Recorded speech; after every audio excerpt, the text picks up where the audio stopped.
आता मी बनवते mix vegetable patties. कसे बनवायचे ते मी तुम्हाला सांगते. याच्यामध्ये मी 2 शिमला मिरची घेतले, गाजर, कांदा, एक मोठा कांदा घेतला आणि कोथिंबीर टाकली. आता हे सगळं मिश्रण मिक्स करून घेतलं आणि एक मी कॉर्न घेतलेला, ते कॉर्नचं मी पेस्ट केली. आपण आपलं कॉर्न मक्याचं कणीस ते मी मिक्स करून त्याची पेस्ट केली. आणि इकडे एका साईडला आपण तेल गरम करून ठेवूया पॅन मध्ये.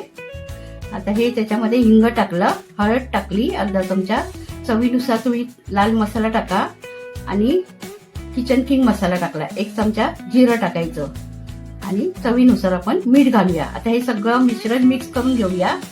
हे व्हेजिटेबल पॅटीस आहे, हे खूप चवीला छान लागतं म्हणून मी तुम्हाला आज दाखवते. खूप छान लागतं आणि कुरकुरीत सुद्धा होतात. आता याच्यात 2 चमचे बेसन घालूया.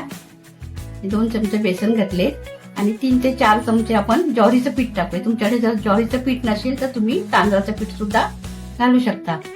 हे असं सगळं मिक्स करून घेऊया. आधी छान असं मिक्स झालं पाहिजे. हे बघा छान असं मिक्स करून घ्या. आणि एका साईडला आपण रवा घेऊया. रव्याने कसं कुरकुरीत होतात.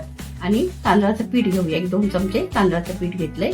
त्याच्यात थोडी हळद टाकूया आणि थोडं लाल मिर्च मसाला टाकूया आपण आणि ते मिक्स करून घेऊया. आपण मच्छी फ्राय करतो त्याप्रमाणे हे फ्राय करायचे आपल्याला.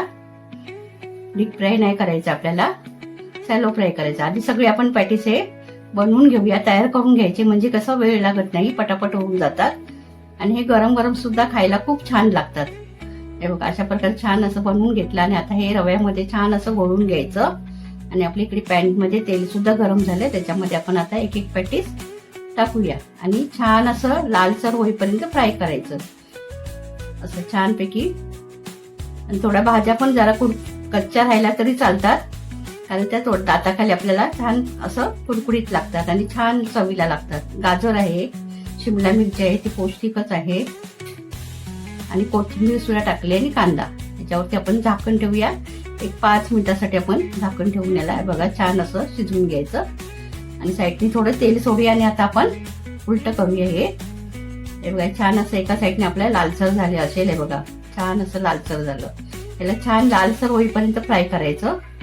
ह्याला कसं तेल पण जास्त लागत नाही आणि आता कुरकुरीत सुद्धा खूप छान लागतं. असं नुसतं खाल्लं तरी छान किंवा सॉस बरोबर सुद्धा तुम्ही हे खाऊ शकता. असे झाले आपले मिक्स व्हेजिटेबल पॅटीस.